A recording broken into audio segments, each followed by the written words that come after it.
Qué bonito es nuevamente reunirse para alabar al Señor, para adorar su santo nombre. Hoy día es un día especial, un día sábado, donde el Señor dejó en sus mandamientos que había que reposar de nuestras actividades. Antes de comenzar, quisiera agradecer a Dios porque durante la semana hemos tenido bendiciones y miles de personas están viendo las predicaciones que aquí se están realizando. Gloria al Señor. Así que es un motivo de agradecer al Señor, de estar vivo, de poder compartir como hermanos esta maravillosa salvación cada día sábado. Ver también a nuestro hermano Manuel que nos acompaña, que Dios le bendiga, que el Señor le acompañe en su vida. Quisiera preguntar en esta hora, ¿cuál es el propósito que tiene usted de vivir? ¿Por qué vive? ¿Por qué usted llegó a este mundo? ¿Por qué la persona puede estar enferma si es un hijo de Dios? Cuando uno llega a la iglesia, bueno, yo en lo particular me bauticé a los 12 años, muy pequeñito, ¿no? 12 años.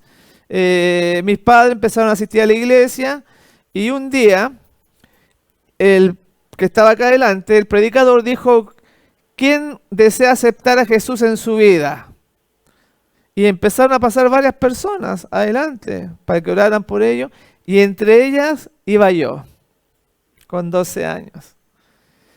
Y cuando uno se bautiza, sigue estos caminos, piensa que la iglesia son todos santos. Piensa que todo va a ir bien.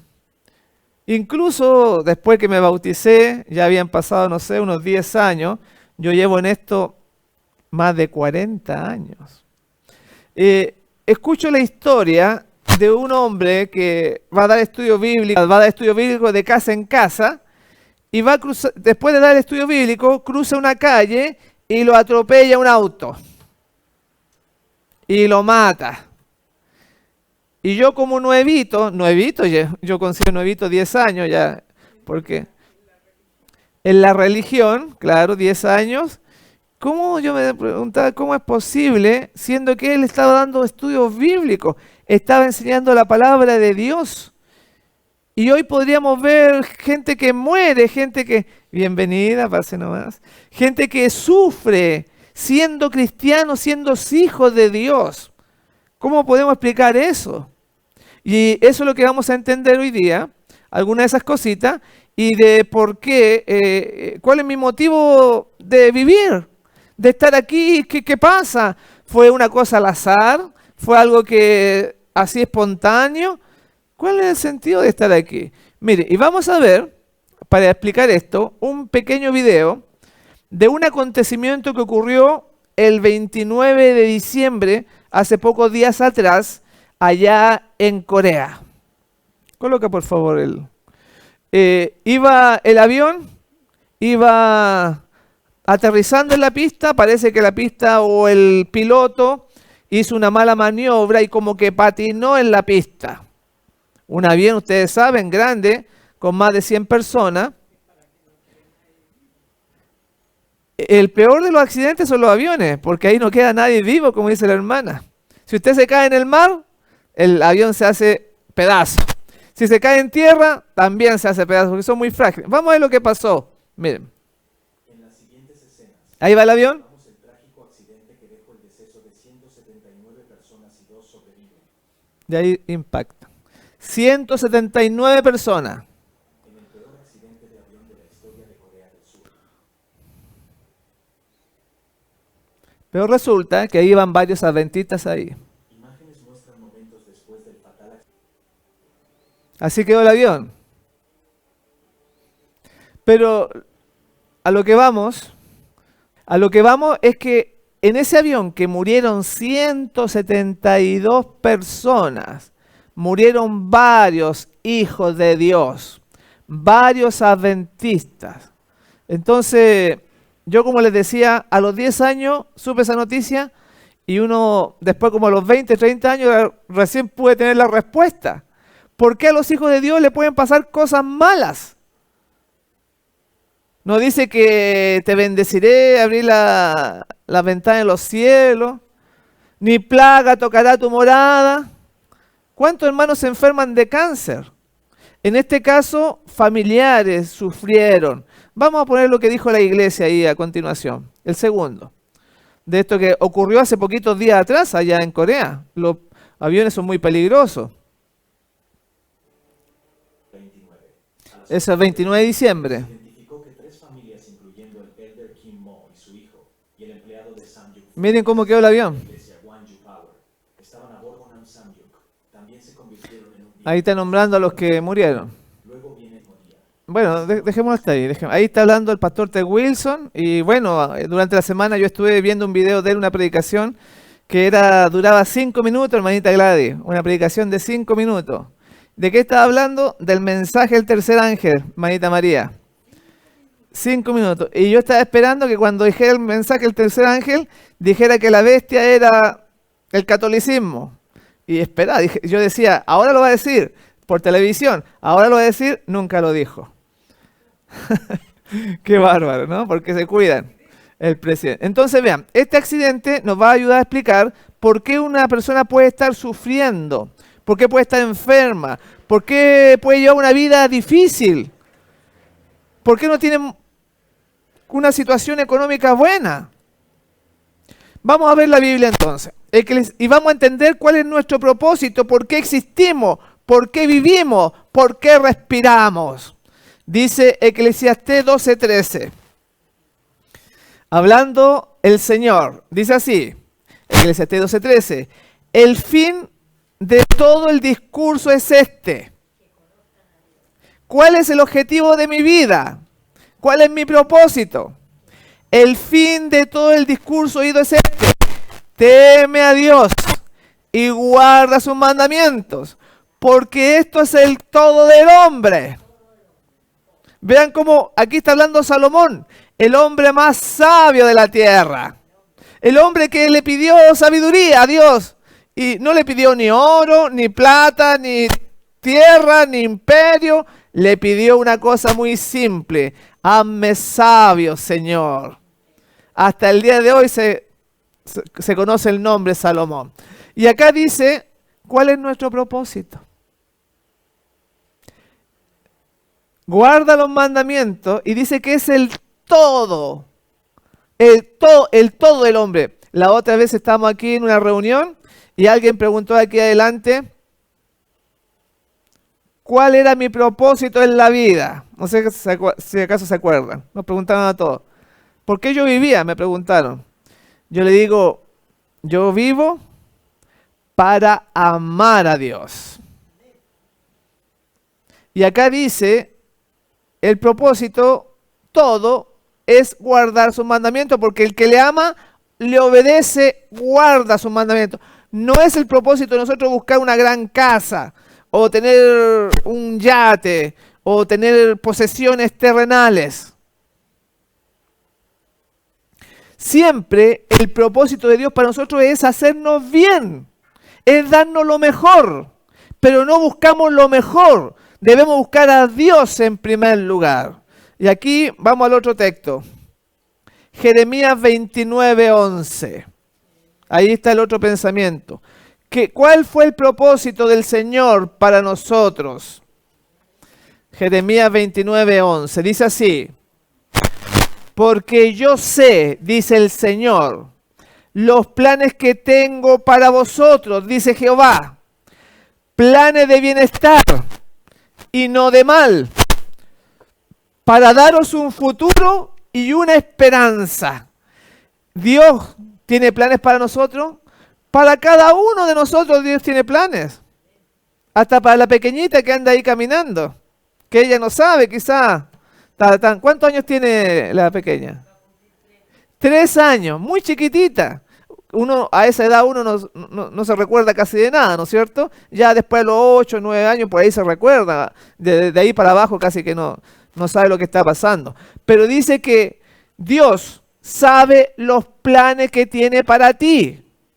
El Señor cuando hizo este mundo, ya sabía a quiénes iban a vivir.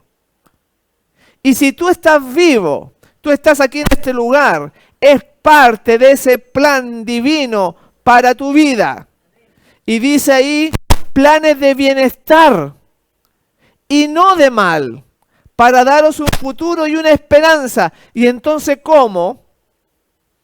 Gente buena, hijos de Dios cristianos, en este caso adventista, pueden morir en un accidente de avión. Puede ser un accidente de tránsito, puede ser un barco que se hunde, puede ser un terremoto. Aquí Chile muchas veces tiembla.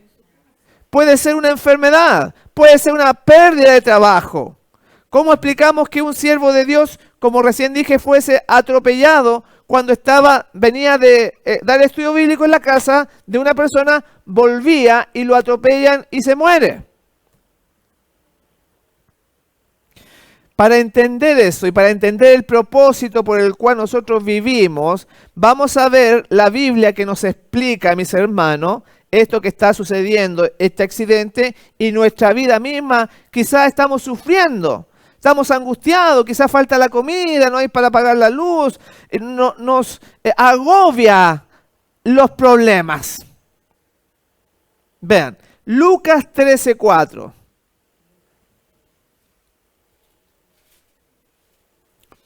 Va a hablar de un acontecimiento que ocurrió allá en el tiempo del Señor. Va a hablar de un accidente el Señor Jesús. Como recién vimos un accidente que este pobre avión, pobres personas, pobres familiares, el piloto no frenó la nave y se estrelló ahí contra un muro, se hizo añico el avión, que está hecho muy liviano.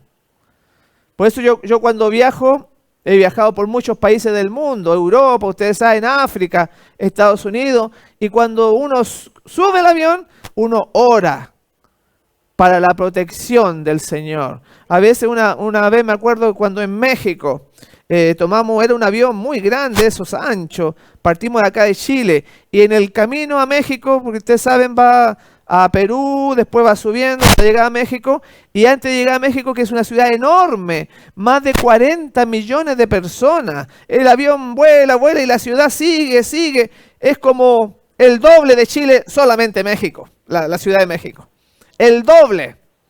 Y en ese que íbamos al aeropuerto, se veían las luces abajo, y viene una turbulencia, hermano, el viento sacude el avión que parecía que nos iba a botar.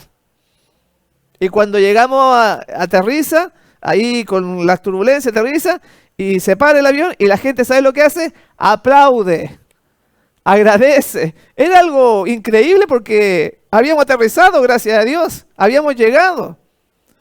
Dios había cuidado. Entonces, mis hermanos, estamos sujetos a muchos accidentes, somos muy débiles. Y va a narrar el Señor Jesús lo que le sucedió a unas personas que murieron así en forma triste. Dice así, Lucas 13:4. O aquellos 18, aquí hay 18 personas, o aquellos 18 sobre los cuales cayó la torre en Siloé. Les cayó una torre, dice el Señor Jesús, y los mató. ¿Por qué pudo haberle pasado eso? ¿Sería por sus pecados?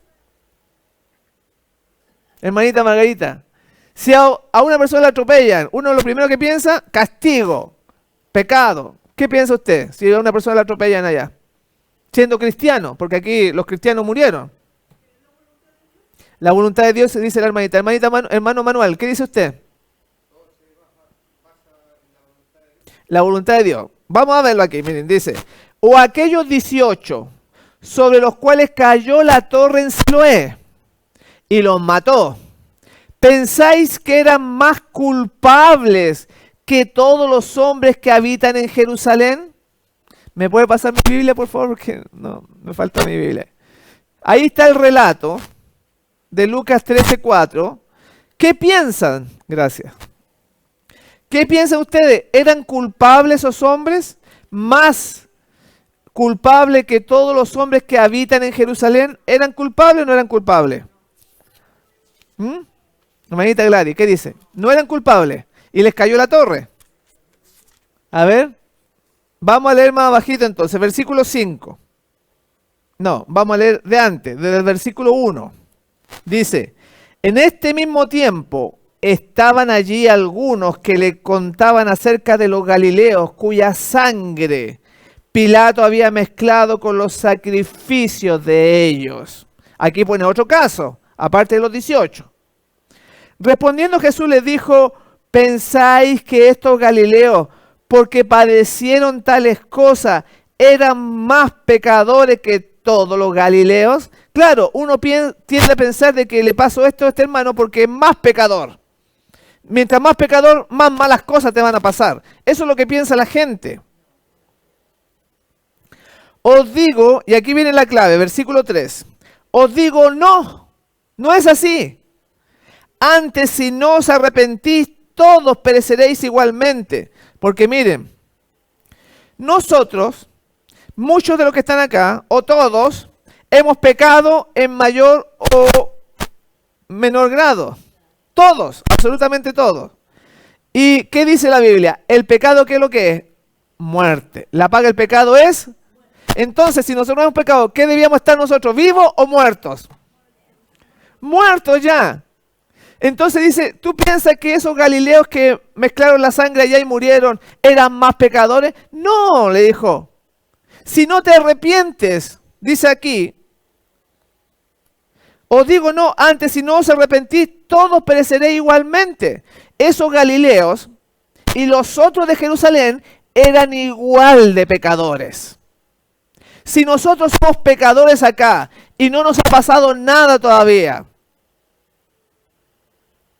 no quiere decir que en cualquier momento, en cualquier instante nos pueda pasar algo, porque ya llenamos la copa, ya el límite, ya somos pecadores, merecemos morir ahora. Pero Dios nos extiende la misericordia. Pero aunque nos extiende la misericordia, en cualquier momento, si seguimos de esa vieja manera de vivir, nos va a llegar ahí cualquier cosa, un camión, un avión, un accidente, un terremoto, un cáncer, falta de trabajo, enfermedades. ¿Entienden? Ya cruzamos la línea ya. Por eso dice, si tú no te arrepientes de ¿qué? De mi vida pasada, todos pereceréis igual que aquellos galileos que perecieron de esa forma. Por eso dice el versículo 4, o aquellos 18 sobre los cuales cayó la torre en Siloé y los mató, ¿pensáis que eran más culpables que todos los hombres que habitan en Jerusalén? No, dijo, ya son todos culpables, todos nosotros, mis hermanos. Si estamos vivos ahora, es por la gracia de Dios, por su misericordia. La gracia es un don que no merecemos vivir. Sin embargo, estamos vivos. Pero no podemos nosotros abusar de esa gracia viviendo de la antigua forma. Entonces, estas personas que murieron en este accidente, como todos nosotros, eran pecadores igual que nosotros. Pero si Dios en su visión estimó que el tiempo se les terminó a ellos, Él es justo y verdadero, porque ya debíamos estar muertos todos nosotros. Todos ya debíamos estar bajo 3 metros de tierra, enterraditos. Pero por la misericordia de Dios estamos vivos. ¿No es motivo de agradecerle al Señor? Y ahí decía, yo tengo planes para ti.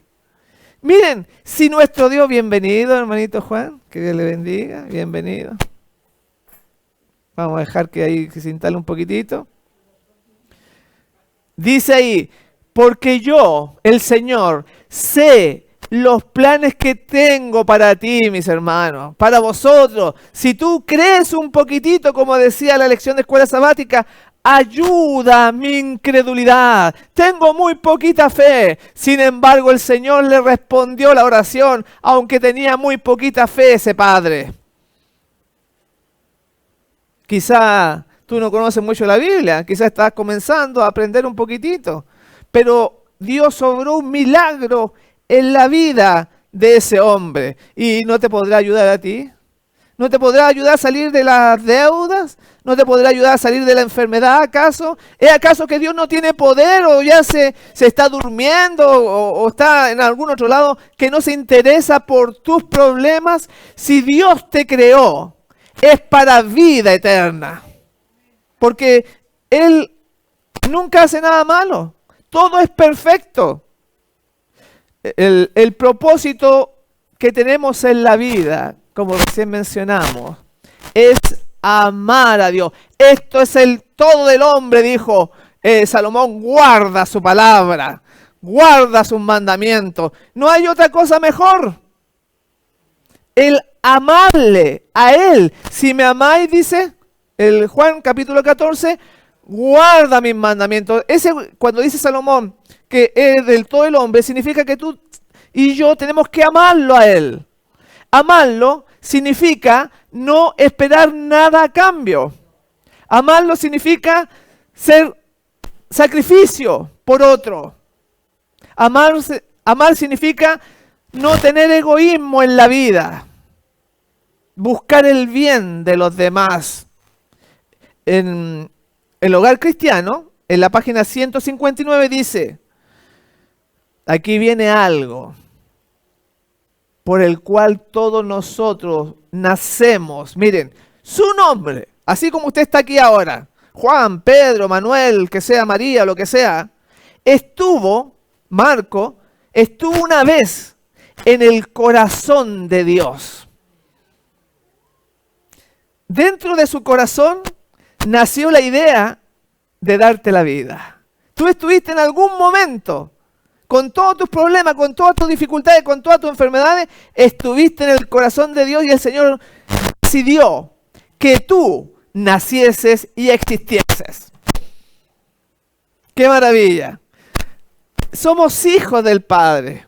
Dice acá, en Hogar Cristiano, página 159, dice, los hijos son un tesoro sagrado. Los hijos, ¿no es cierto? Él lo ilustra así para que, es como para entenderlo.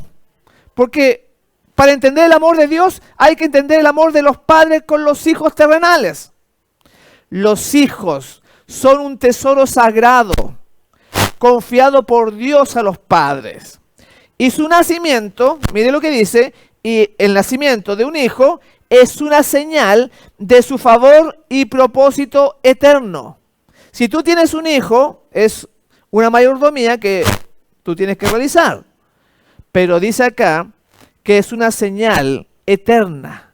Porque cuando Dios decidió en su corazón que naciese una persona, Él estaba pensando para siempre. Lo voy a crear, pero va a ser para siempre. ¿Se acuerdan ustedes de todos los casos de la Biblia donde había mujeres estériles? ¿Se acuerdan ustedes de Ana, la madre de Samuel? No podía tener hijos la madre de Samuel. ¿Se acuerdan ustedes de Elizabeth? Sara tampoco podía tener hijos.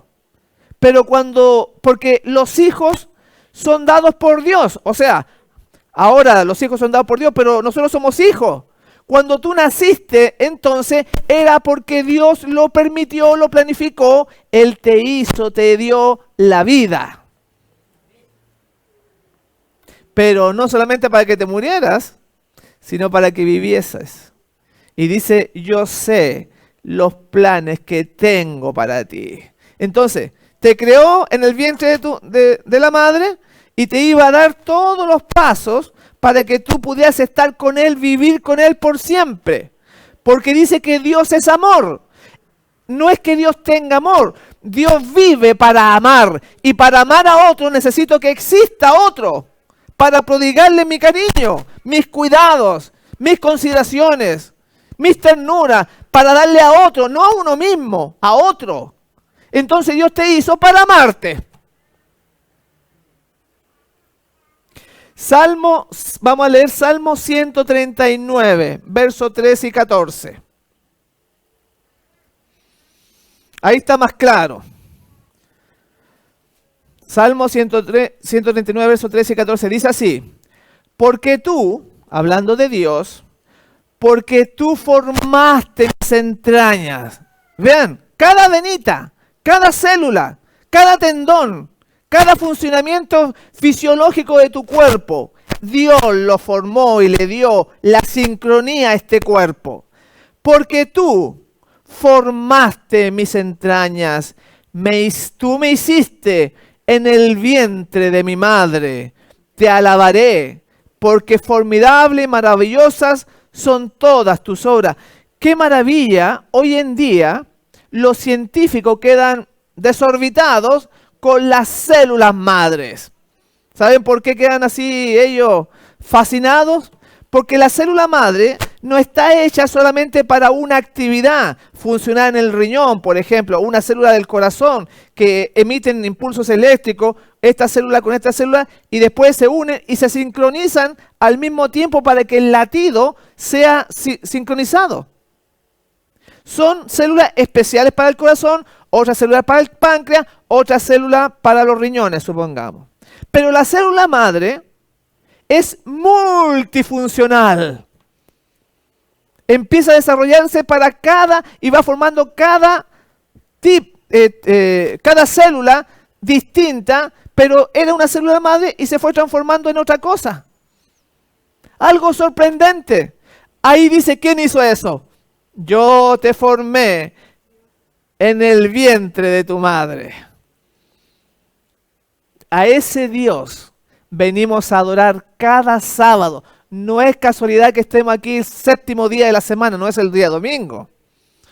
Venimos a adorar a un Dios creador que nos formó, que está desarrollando un plan en mi vida, en tu vida. Entonces, si estas personas que vimos ahí tuvieron este accidente,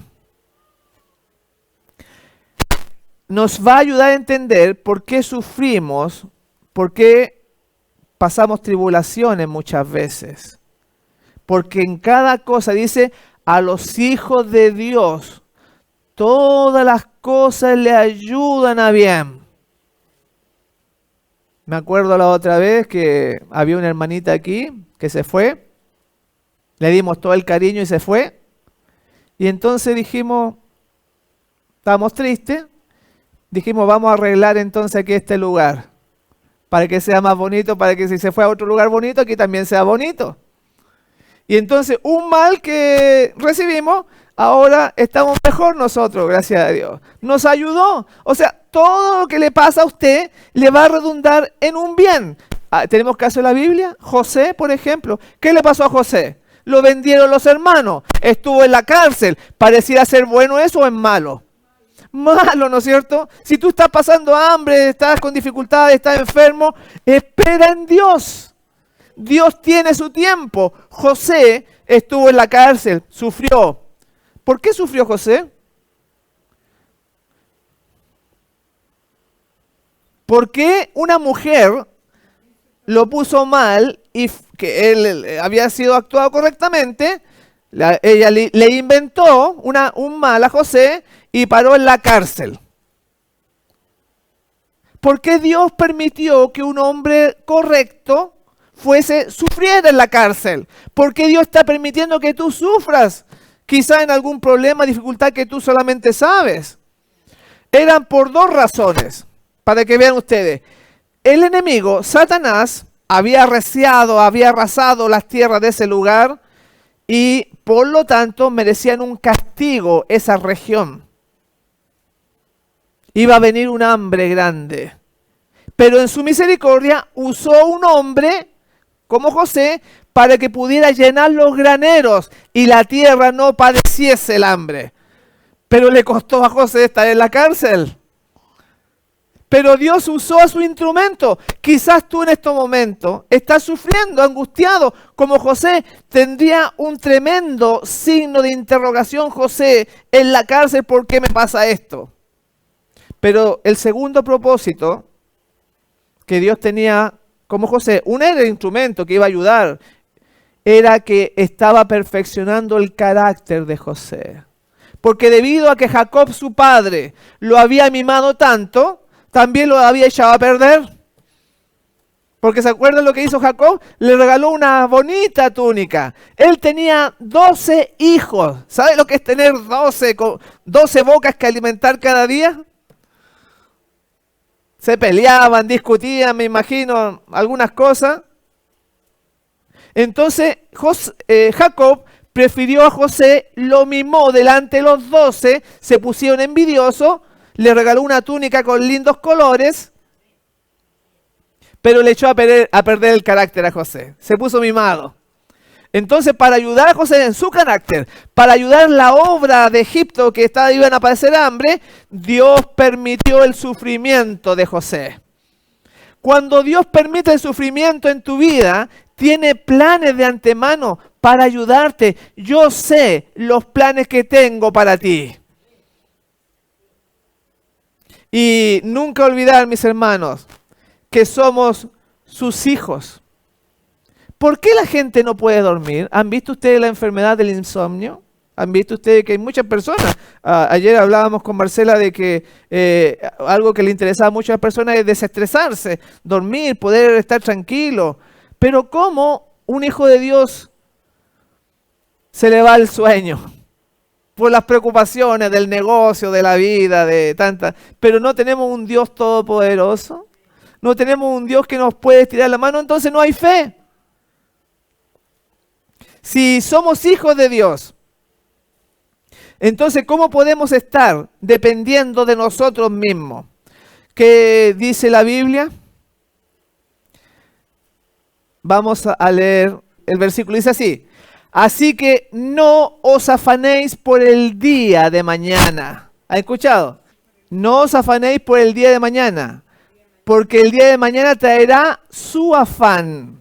Basta a cada día su propio mal. Si te estresan los problemas de la vida, dice acá, no te afanes. Ahí uno entiende por qué Jesús, cuando iba en la barca, dice que dormía y dormía. Imagínense el barquito, estaba que se hundía la tormenta. Los discípulos decían, maestro, despierta, que duermes, tú estás durmiendo y mira que nos vamos a ahogar todos. En tu vida a lo mejor estás como ese barquito que se va a hundir. A lo mejor estás tan desesperado y el Señor está tranquilo ahí. ¿Por qué? Porque dice que Él no tiene afanes. Nosotros nos afanamos muchas veces. Y las preocupaciones son tantas que perdimos la vista de Jesús. Y por eso que no podemos dormir muchas veces. Por las preocupaciones, los nervios, todo lo que este mundo nos pueda perturbar esa fe, esa comunión. ¿Y qué hablar de las enfermedades? ¿Puede un hombre de Dios enfermarse? Recién vimos que habían adventistas que se estrellaron en ese avión. ¿Cómo es posible que le pase eso a un hijo de Dios que va todos los sábados a la iglesia, que lee la Biblia, que da su diezmo, que predica, y de repente vemos que le pasó algo malo? Y ahí entonces los impíos dicen, ¿dónde está tu Dios? Lo hemos visto tantas veces en la historia. Eliseo era un gran profeta de Dios. Dice que Eliseo fue siervo de Elías, aprendió con Elías. Y cuando Elías fue llevado al cielo, cayó el manto y volvió Eliseo y con el manto le pegó al arroyo, le pegó al río. ¿Qué le pasó al río? Se abrió, se dividió como Moisés cuando abrió el mar rojo, pero ahora Eliseo, un hombre de Dios, hace un grande milagro. O el milagro que pasó con Josué, que iban a cruzar el Jordán y el arca pasa y se abre el río también. Lo mismo hizo Eliseo. Dice que resucitó a un muerto en la casa de la tsunamita. Hizo flotar un hacha, algo imposible. ¿Cómo entonces entendemos que Eliseo le da una enfermedad? Ahí tenemos. Estas personas murieron. O sea, por eso le decía yo recién, Dios tiene un límite. Nosotros hemos traspasado ese límite con tantos pecados, mentiras, arrogancia, egoísmo, orgullo. Ya debiéramos estar muertos nosotros. Pero su misericordia, su amor todavía nos da oportunidad. Pero si Él quiere o ve entre los planes globales que nuestro tiempo se termine, eso ya es justo, porque ya pasamos el tiempo de gracia nosotros. En cualquier momento nos podríamos morir. ¿Te das cuenta que al salir de este lugar donde estamos adorando a Dios, si te mueres en pecado, te pierdes eternamente. Ahora es el tiempo que el Señor te está dando para arrepentirte. Lo mismo que le dijo el Señor Jesús. Arrepiéntanse. Si la vida que tienes es por la energía que Dios te da, es para que tú vivas con Él para siempre. No deseo yo que nadie se pierda, sino que todos, dice, procedan al arrepentimiento. Vamos a ver el caso de Eliseo entonces, miren. Segunda de Reyes 13:14. Vamos a nuestras Biblias, por favor, si lo leemos rápidamente. Un hombre que podía resucitar a un muerto. Mucha fe. Segunda de Reyes 13, verso 14.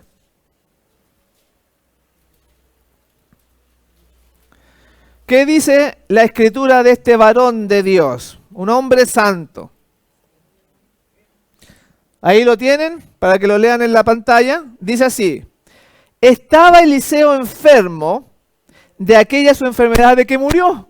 Miren, no podía él sanarse a sí mismo, no podía elevar una oración como resucitó ahí a una persona. Dice, estaba Eliseo enfermo de aquella su enfermedad de que murió. Y descendió a él Joás, rey de Israel, y llorando delante le dijo, Padre mío, carro de Israel y su gente de a caballo. Bueno, ¿por qué Dios permitió que se enfermara? ¿Por qué el plan que tú tenías no resultó? ¿Por qué tus metas no se concretaron? Porque algo pasa ahí. ¿Por qué se enfermó Eliseo? ¿Sabe usted? ¿Por qué Dios permitió que Eliseo se enfermara? Elías. ¿No lo sabe? ¿No lo sabe? Lo mismo que con José. ¿Por qué permitió que José cayera a la cárcel? Por su carácter y porque tenía un plan Dios para usar a José. En el caso de Eliseo, Dios permite que este hombre santo, este hombre bueno, pasara por la enfermedad para perfeccionar su fe. Su fe no era completamente la que debía ser. Miren, si nosotros sufrimos o pasamos tribulaciones, es porque Dios quiere hacer una obra en nosotros. Porque cuando estemos delante del trono de Dios, supongamos, una persona se pierde, le va a decir, pero yo quería salvarme, Señor. ¿Por qué tú no hiciste todo lo posible para que yo me salvase? Me dejaste ahí. No, decía el Señor. Mira, te puse en esta situación, en esta otra, para que tocarte, para sacudirte, para mostrarte lo que había dentro de tu corazón.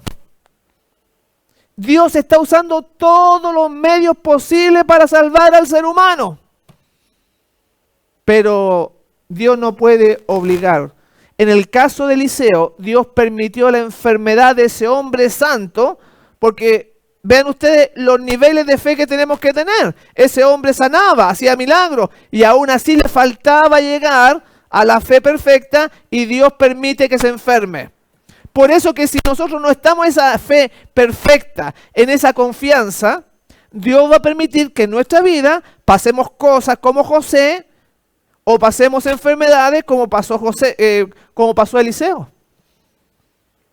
Pero todos son actos de amor y bondad para redimirnos. Todos. A nosotros no nos gusta, porque a nadie le gusta que lo corrija. Que usted a un joven, a un hijo, 8 o 10 años, el padre le dice algo y no le gusta.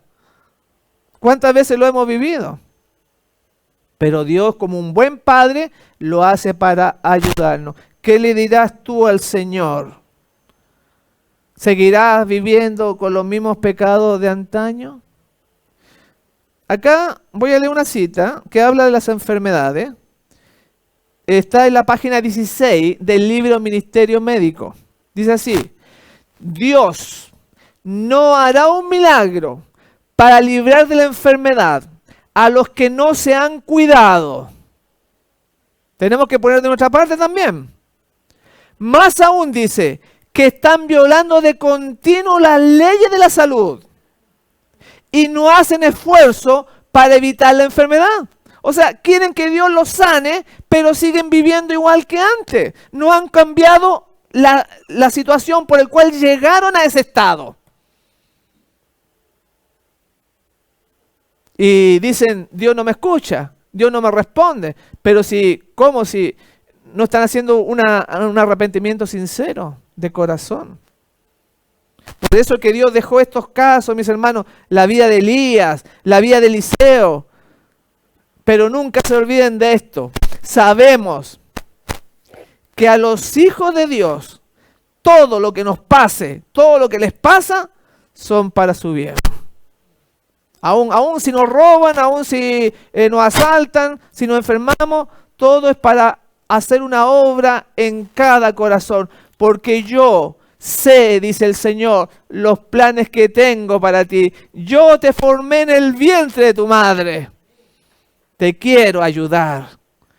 Te hizo el Señor, como recién le expliqué, en algún momento estuvimos en el corazón de Dios nuestro nombre. Sí, dijo el Señor, que viva, que nazca, y voy a tenerlo yo después por siempre a mi lado, para amarlo. Pero el único que puede impedir ese plan es tú mismo. Somos nosotros, porque Dios no nos va a obligar. ¿Qué le dirás tú al Señor en esta hora? ¿Te acercarás a Él? ¿Le buscarás con todo tu corazón? Si sabemos que somos tan débiles que en cualquier momento nos atropellan o nos da un cáncer.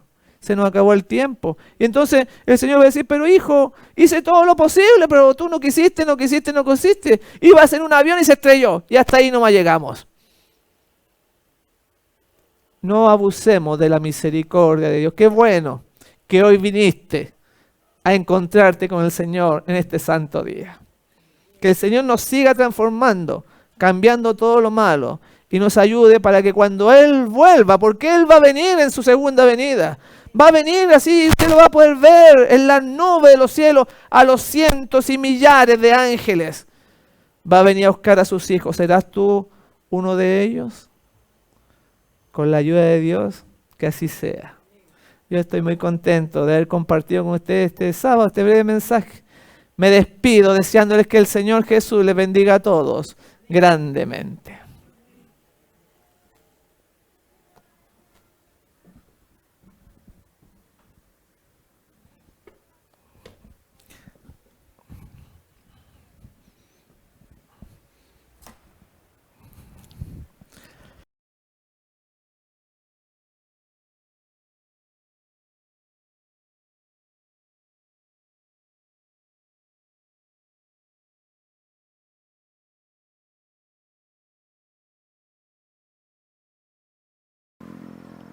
Pronto iré a estar allá donde luchas no habrá, y libre de penas yo estaré. Jesucristo volverá y mi alma llevará. Voy a descansar por siempre junto a mi buen Señor. Ya pronto vendrá el Rey de los siglos, a llevar, sí, a llevarme al dulce hogar, donde no no habrá allí tinieblas, sino ricas bendiciones. Voy a descansar por siempre junto a mi buen Señor.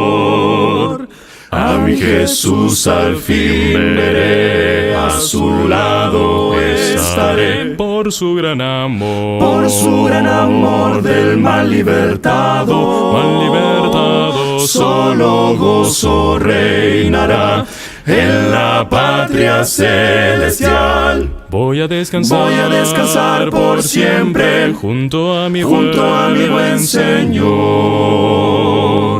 Ya pronto vendrá el Rey de los siglos, a llevar, sí, a llevarme al dulce hogar, donde no habrá allí tinieblas, sino ricas bendiciones. Voy a descansar por siempre junto a mi buen Señor.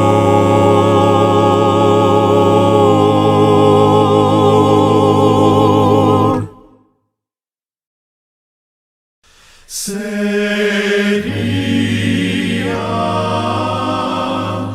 todo tan distinto con Cristo, si en cada corazón reinara el Salvador. No habría ofensas ni mentiras, solo habría amor. Sería todo más hermoso con Cristo. Tendrías tantas cosas lindas que compartir. Si Cristo realmente vive en ti, todos lo verán. El Espíritu Divino transforma todo ser, tan solo su poder podrá cambiarte a ti. Sería todo más hermoso con Cristo. Tendrías tantas cosas lindas que compartir. Si Cristo realmente vive en ti, todos lo verán.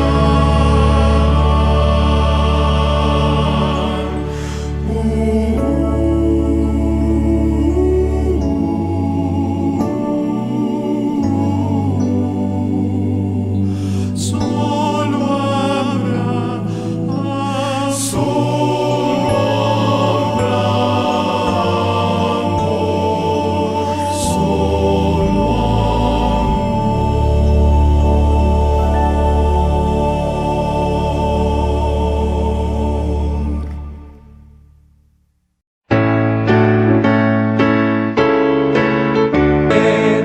Oh, cuán grata es nuestra reunión cuando haya, Señor, en tu mansión, contigo estemos en comunión, gozando eterno bien. Su voz se escucha sin vacilar y grato acepta lo que hoy te da. Tal vez mañana no habrá lugar, no te detengas, ven. Oh, cuán grata es nuestra reunión cuando haya, Señor, en tu mansión, contigo estemos en comunión, gozando eterno bien.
Amén.